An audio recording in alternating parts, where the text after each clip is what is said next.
The shaped charge is, it almost feels like black magic or something to those of us who don't understand physics. But it's a way to, it was discovered that if you shaped explosives in a certain way, it concentrated the force of the explosion onto a very small area. And just like, I don't know, everything from a rapier to a small caliber, high velocity rifle round, concentrating force on a small area is a very effective way to penetrate armor. So that was the basic principle, but then where it gets really quite impressive and difficult to understand for those of us of little brain is how this actually functions with the usually a copper comb inside here. So as well as shaping the explosive, you are actually converting that copper into a jet of particles. It's not plasma, it's not some sort of liquid or any of the other explanations you might see online. It's a jet of particles that's punching through that armor, much like a spear would, or a bodkin arrow might penetrate in the medieval period. It functions as a solid penetrator, but it isn't. It's a jet of particles. And even the most basic, so this is a slightly more advanced one, where you can see that we have so on the front we'd have our piezoelectric initiator, and then we have our explosive charge, and that is turning this copper cone into that penetrator. And it will, even the most basic RPG-7 round from the 60s will penetrate, I think the minimum is like 26 centimeters of rolled homogenous armor, which is your basic tank armor. So even that today can cause serious problems for a tank, even if it won't knock it out outright, if it's something like an Abrams or a Challenger 2.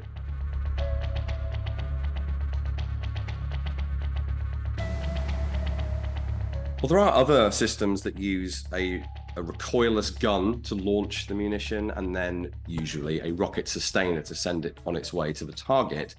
But the RPG-7 is the definitive take on that, and the most prolific by far, and the most iconic by far.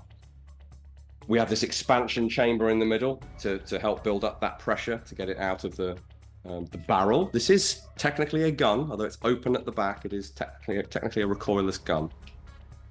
But like a lot of very effective weapon systems, the key is actually in the ammunition. And the reason this thing is still so relevant is that this old early 1960s bit of steel pipe can be easily upgraded simply by upgrading your warhead. Now, this is not a particularly advanced example. This is a simple PG-7 round. Before you get this thing ready, to get this thing ready to shoot, you screw on your expelling charge. But you can do that ahead of time, so it's not really a problem. There's just a protective cardboard case on here, and under here are the fins that flick out and stabilize the thing in the air, because there's no rifling in the recoilless gun that shoots it. So to stabilize, it has to have these aerodynamic fins that flick out. The rocket motor lives in here and exhausts out of these holes here. And then obviously our death-dealing section is up here. Our actual munition is here, our shaped charge.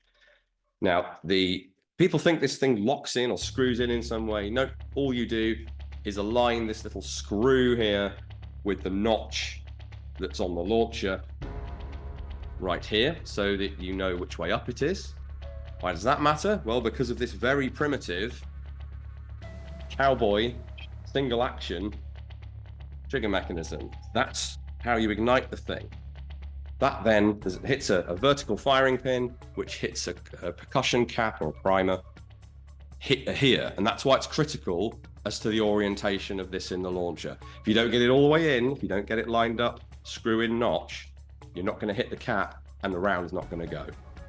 At that point, a smokeless propellant charge in here, used to be black powder in the RPG-2, punts this thing out at the end at some velocity, and about 15 meters downrange, your rocket sustainer then kicks in, and this thing will go to maybe 900 meters before it self-destructs. Of course, if it hits something in the meantime, it's bad news for the thing that it hits.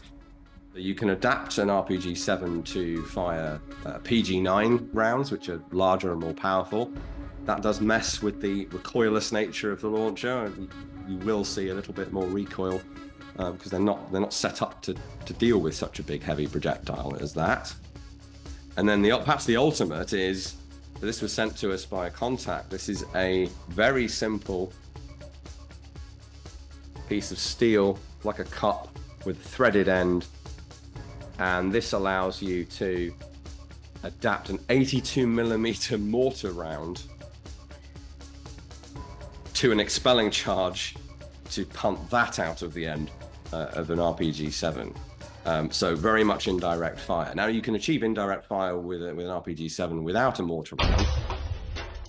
The OG-7 round, which is this has an expelling charge fitted, ready for launch.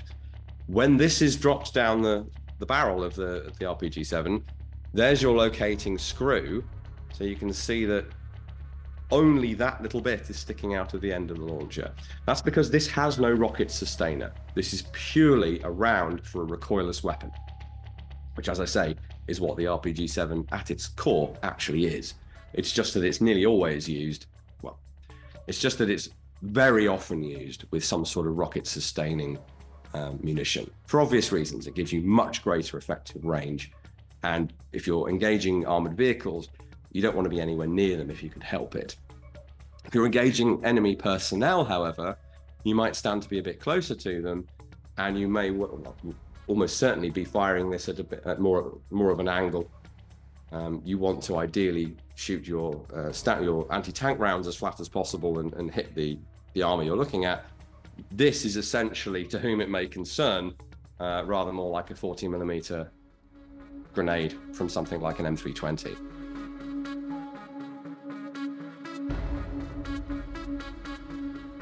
In terms of portability, utility, and all of the other factors I've just listed, it's almost like PKM and GPMG, Carl Gustav and RPG-7. I almost don't want to come down on one or the other because I'll get comments on either way.